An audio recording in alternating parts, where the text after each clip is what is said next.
Hi gardening friends. This is my little area where the little greenhouse is going to go. So I've moved, that garden bed was over there and it was full. I'll just show you the inside of it. So you can see after 2 years, there's been no impact on the corrugated iron. So to show you that firstly, so I'm filling it up too. So I've got a full height, which is 9 ribs, 68 centimeters, or my half height, which is 34 centimeters. These are standard. So you always put cardboard down the bottom so that kills off any weeds underneath. Preferably cardboard over weeding mat, because you want the worms still to get up through, and weeding mat can block worms. So go for cardboard when you can. With your growing root space, you want about 30 to 40 centimeters of soil, and then the bottom part you really don't need to have soil all the way, so you can pre-fill the garden bed with logs, branches, like grass, all different what am I trying to say, like decomposing matter down the bottom. With your half height, because it depends what you're going to grow, you actually probably want all of that soil, so that way you've got all of that root space for your plants or veggies to grow in. So basically you can just put soil straight into your half height. With your full height, normally I would try and get branches, and I've got the chainsaw out before and chop down branches so I can pre-fill my garden beds, but I'm not going to do that this time. So I've got cardboard down the bottom, and I've just had some other soil I removed from when it was full before. So what I'm going to do, I'm going to just pause this and show you what I'm going to find in my yard to use. So out in my compost bay, I've got a bay where I've put leaves and old lawn clippings, so I'm going to add that to it. When you do use things like that, it does drop a lot. So what I'm going to do is put that down the bottom. I am going to wet it to see how far it drops down, and I'm going to also leave it for a few weeks just before I put any plants in. I'll have all my stuff down the bottom. I'll put some soil in, just see how much it drops, and then I might just top that up. And yeah, if you've got compost, you can be putting compost in as well. But after my recent learnings, if you've got veggie scraps in there, you might be growing veggies if you want to be growing plants. So just be mindful if you're using your your homemade compost, which is what that is. So over here, this garden bed drops all these branches over winter. It's actually very thick of this, so I'm actually going to scoop out some of this from the garden bed and put that down the bottom as well. It's got old branches and twigs. I can get like a lot. Once again, that stuff does drop a lot, so just be mindful about that. And then I've got like little pockets of like old leaves and branches that have fallen. So I'm going to scoop up that, and I've got some more down the other end where things have fallen.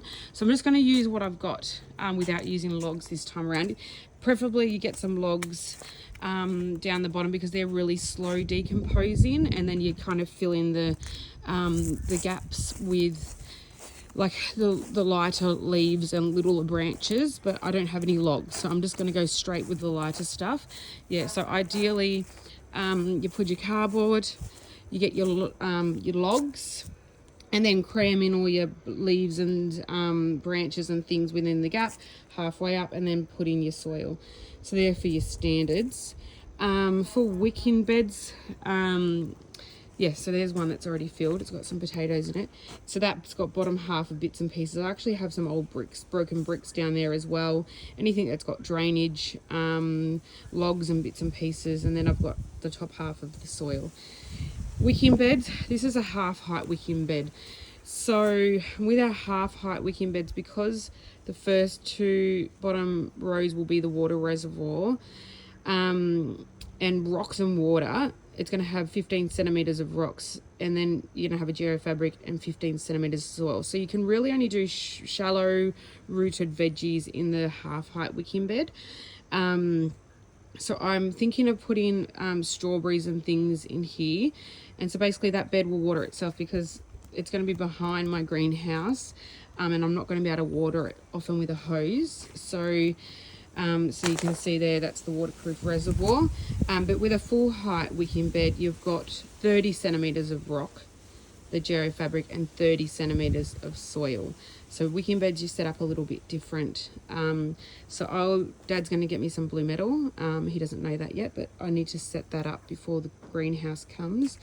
And then I'm just going to poke along and do these ones this morning. You can see, I'll just show you, this is the blueberry bush. You can see over time it does drop. It does drop a little bit. So if you've got veggies, you just top up before every crop anyway. But if you've got plants, you can just top up around your plants. So yeah, with the standard ones, you find they do have a bit of drop. With your wicking beds, they don't really drop at all because it's rock down the bottom.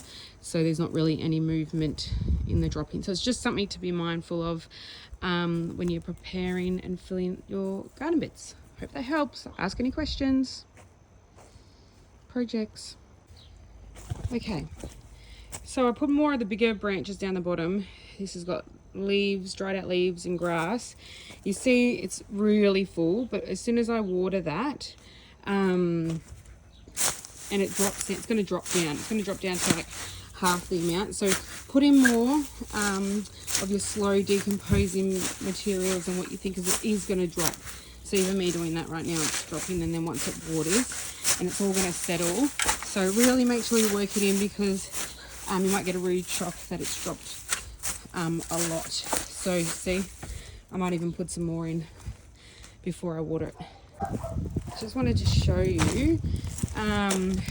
So this has been my grass and leaves, and so basically what I do is I add it to my compost with the food scraps to make up a little combo.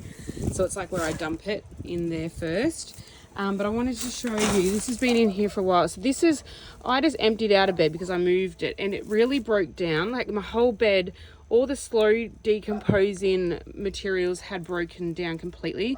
And then the big logs down the bottom, you could tell that they were starting to break down after the 2 years, but they were still really intact. But everything else had broken down into this beautiful organic matter. So yeah, I just wanted to show you that underneath. So your bed will do the magic inside it with your standard garden beds by adding the organic matter, the slow decomposing logs down the bottom, and then all the other quicker decomposing matter on top.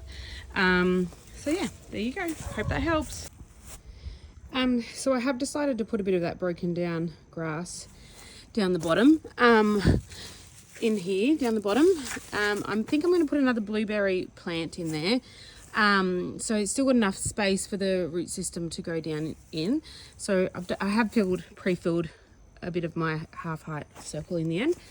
And just wanted to say, like with my lawnmower, it is a battery one, so it's not a petrol one. They say not to use grass clippings if you've got a petrol lawnmower, because it can get into the grass. Yes, and if I've got grass that's got weeds in it, I don't put that into that working bay to use, because I don't want weeds in my compost and my garden bed. So this is all like mainly from my backyard, where it's basically weed free. Okay, I'm puffed. I'm going to water that now and see how far it drops. There we go. Yay.